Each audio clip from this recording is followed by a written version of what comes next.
Pizza, tools, and views. That's what you're going to see in this video today. I will be taking a road trip, as you can see there, from Long Island. I'll be stopping in New Haven to try out some famous pizza and taking it from there up to Newport, Rhode Island. So please join me for the ride. See there, it's about 3.5 hours up to Rhode Island, and New Haven was about halfway on the way up, and I stopped at modern Apizza in New Haven, Connecticut. And New Haven is famous for their pizza. There's 3, I believe, pizza places that are really well known there, and this is the one I was recommended to try out. Being from New York, I had to see if Connecticut can be as good as New York pizza. So let's take a look at it. Pizza was established in 1934, and there is what looks to be the original menu board. And a large cheese and tomato back then would cost you about $2.25, and the mozzarella and onions would be $3. All right, here's the pizza that we actually ordered, and it's half Italian meat bomb and half clams casino.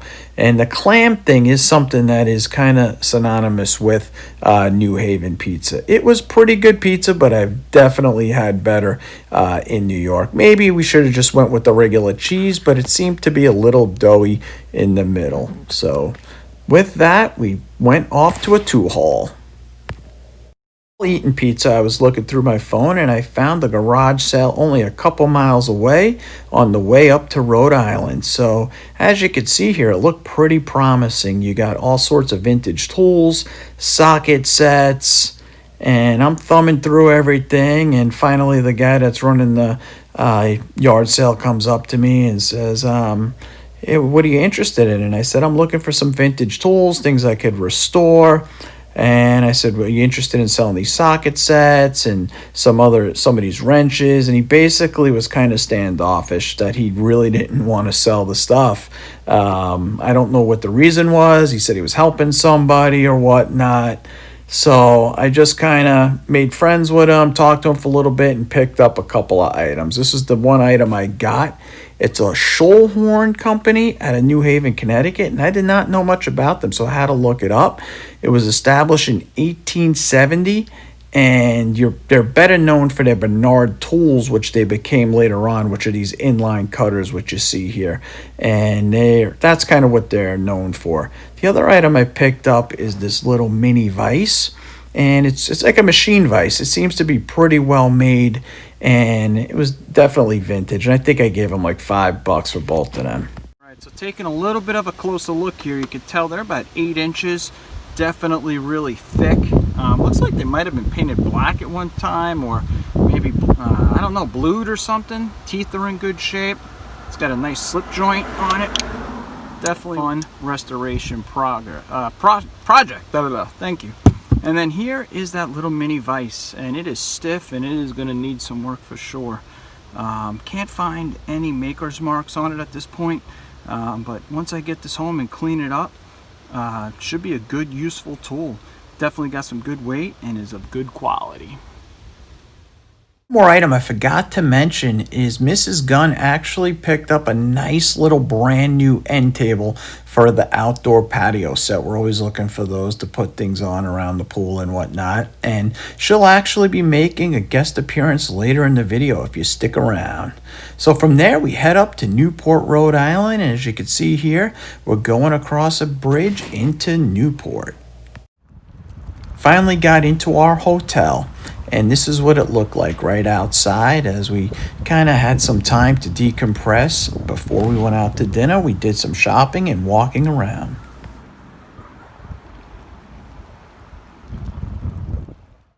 So Newport is like many other small beach towns, but this one is actually not that small. I only have a couple pictures here, but it is a large town full of fantastic restaurants, shops, and many things to do. After we did that, we enjoyed the sunset and headed off to dinner. Is that pretty or what? And then for dinner, the missus had some beautiful scallops that were kind of sauteed over some lobster raviolis.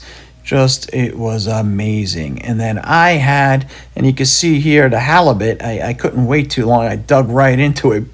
That's why you see my fork and knife. The halibut over some broccolini with a lobster cream sauce. Fantastic.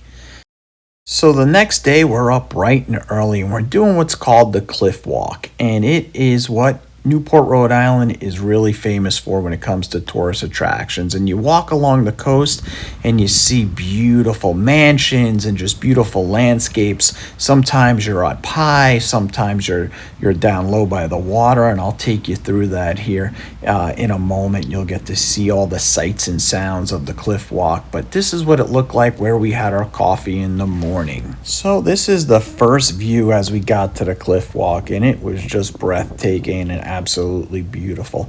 And as you goes through the next few minutes here, I'll kind of cut in at certain times and do some voiceovers to kind of explain what's going on, but I'll also let you take in the sights and sounds just to hear how beautiful it was. So enjoy.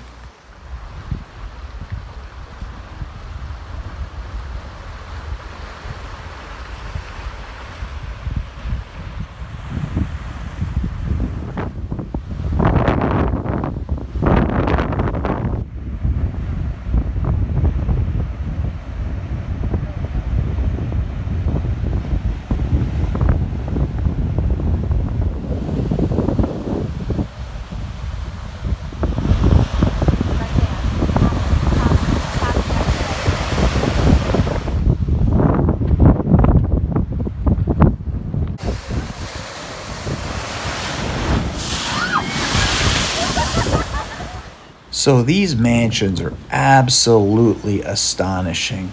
Look at the views from them. Talk about some old money out there. These things have to be in the families for many generations.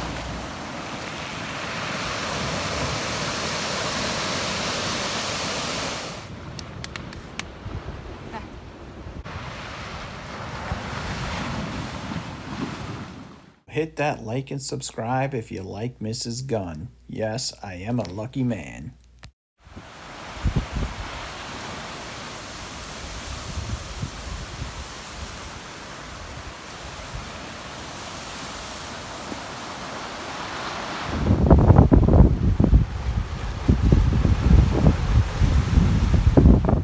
Good thing they had this sign up, because without it, I may have taken a jump. Take a look. I was getting close, but I remembered that sign.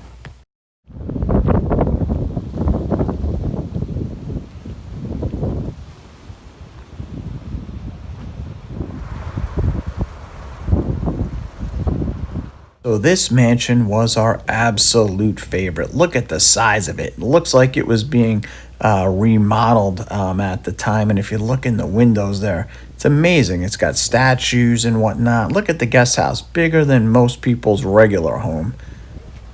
It was astonishing.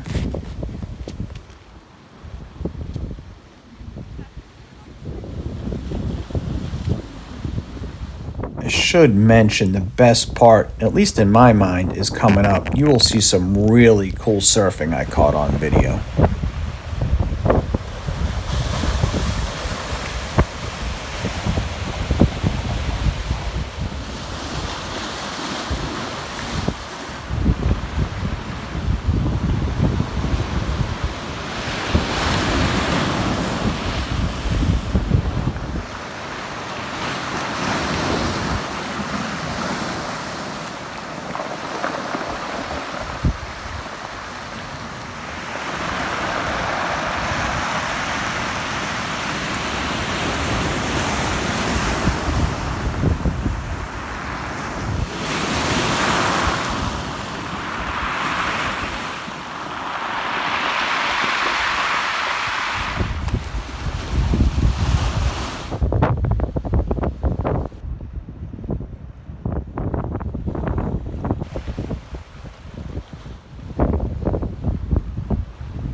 So, what do you think the utility bills, the yard work, and the cleaning would be if you had a house that large?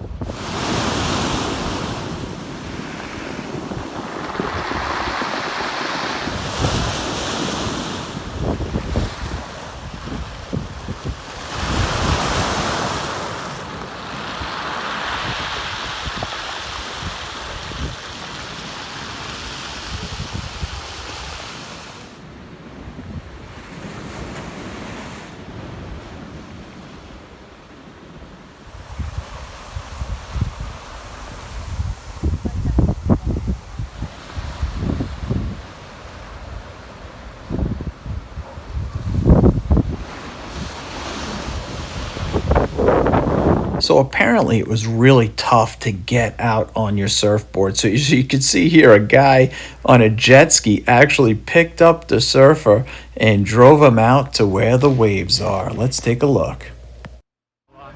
Because that part is like, Next time I'm definitely going to bring my fishing rod. Who knew? You could go right down to the rocks and surf cast. And here's a little action of fishing.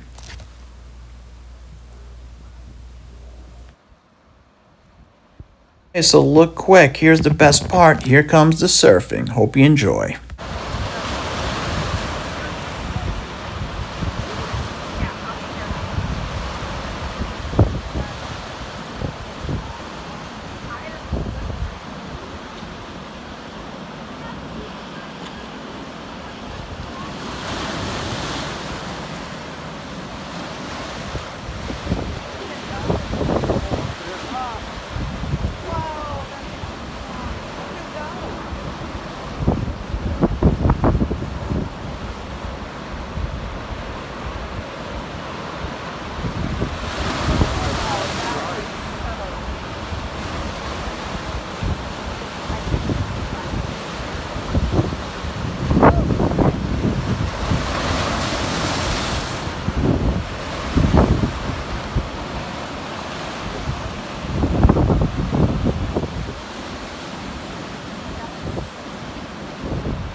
So after about 6 hours down there walking around the shore, it was time to eat lunch. And what this is here is whole belly fried clams, not clam strips. And here you got some chicken wings. Even though I'm down by the shore, it was time to get some wings for lunch and get some seafood for dinner. So I hope you enjoyed the video. Hope you enjoyed the pizza, tools, and beautiful views, and join me for the next part of the road trip as we go from Newport, swing by New Hampshire, pick up my sister and my brother-in-law, and then head out to Bar Harbor, Maine, and see the beautiful Arcadia National Park, which I sure will capture some of that, as well as hopefully maybe some tool hauls along the way. Thanks for watching, guys. Please like and subscribe. And remember, the world has enough guys, so be a man.